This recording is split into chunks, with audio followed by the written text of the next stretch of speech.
In the grand tapestry of history, where tales of ascending and falling civilizations are woven together, there exists an ancient text that recounts the saga of a mighty and royal people. As the sun dips below Africa's wide savannas, legends surface of powerful kings and radiant queens with deep, rich skin. The Bible, a timeless volume, guards within its pages the hidden chronicles of these age-old accounts. Embark with us on a sweeping cinematic voyage through time as we recover stories that may have faded from the world's memory but remain forever engraved in the sands of Africa. Before we delve into our main narrative, remember to subscribe and tap the notification bell so you never miss our future releases. We have much captivating content ahead. Now, let's embark on this remarkable expedition and reveal the history of our Black and African forebears according to the scriptures. All people today are descended from Noah's three sons, Shem, Ham, and Japheth. This includes black and dark-skinned individuals whose ancestry is traced to Ham, one of Noah's sons. Shem and Japheth, Ham's brothers, represent the Semitic peoples, Arabs, Jews, Syrians, and others, and the Japhethites, who are linked to Europeans and Asians, respectively. The Bible identifies Ham, Noah's son, as the forefather of African and Black peoples. His name is continually tied to Africa, and the Book of Psalms connects him to the ancient Egyptians. It is significant that ancient Jewish and other traditions also ascribe African lineage to Ham. The notion of Ham's offspring consistently corresponds to African lands and peoples.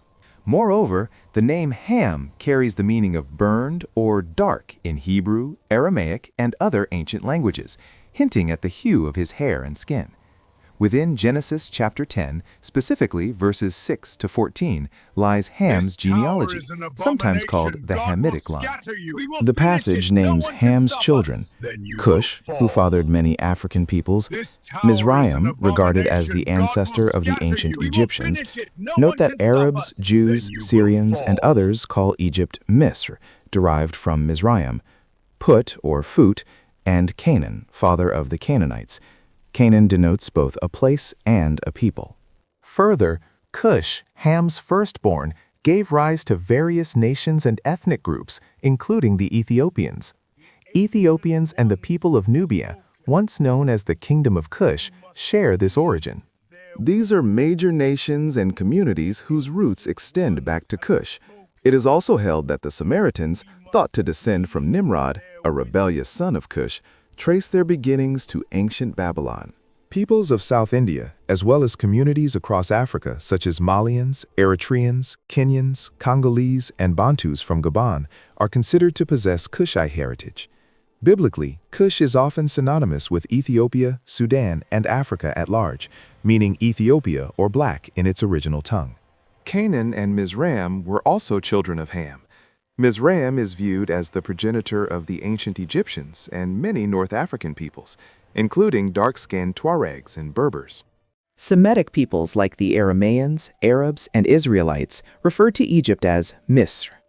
Psalm 78:51 recalls that God struck down all the firstborn in Egypt, the firstfruits of manhood in the tents of Ham. Ham also had a son named Put, or Phut, born after Mizraim. Put derives from a term meaning landmark and relates to clan-based hunters in Africa. Put is regarded as the father of Black Libyans and several other African groups. Concerning the famous Curse of Ham or Curse of Canaan, many have misunderstood the account in Genesis 9.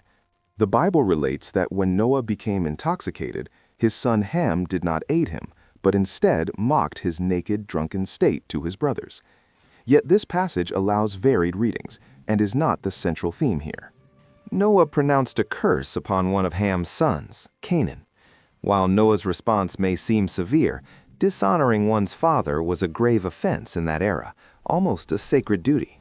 Although Noah's drunkenness appears accidental, resulting from his unfamiliarity with wine made from grapes, he inadvertently became intoxicated.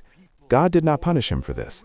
It is vital to recognize that Ham and his other three sons, Cush, Mizraim, and Put, are all seen as ancestors of diverse African and Black populations. Through its genealogies, the Bible associates these figures with ancient African peoples, including Egyptians, Ethiopians, and other African nations. Still, we must approach these narratives with awareness of their historical and cultural settings, as they reflect ancient viewpoints and beliefs. It is important to note that the Bible is not the only source for understanding the origins and history of Black and African peoples. Scholars draw from archaeology, linguistics, genetics, and oral traditions to reconstruct the intricate mosaic of human history.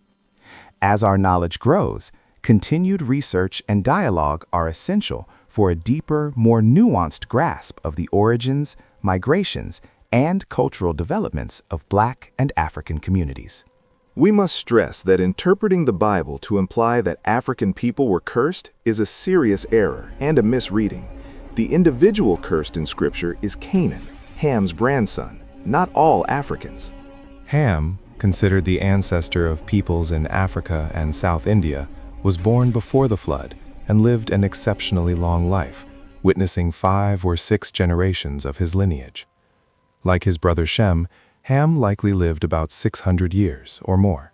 Though the Bible does not specify Ham's exact age, it is probable he lived at least 6 centuries.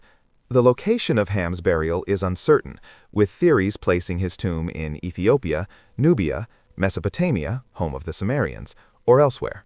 The most common belief is that he rests in Africa, perhaps Sudan or Ethiopia, and some speculate he may be buried in Egypt, a land of ancient mysteries and continual archaeological discovery.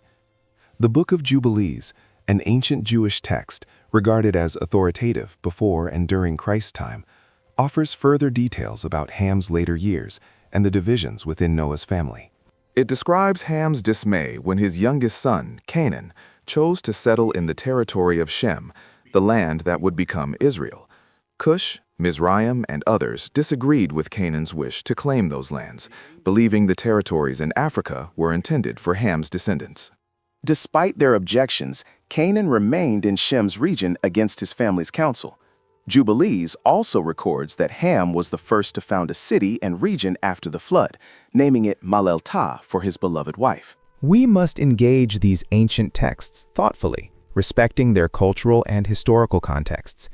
The Bible offers a layered, multifaceted narrative, and we must avoid misinterpretations that propagate false ideas or unfairly attach curses to entire peoples. Thank you for watching. We hope this exploration has brought you insight. Please consider subscribing and enabling notifications for upcoming episodes. Stay with us as we continue to examine pivotal themes and passages within the Bible.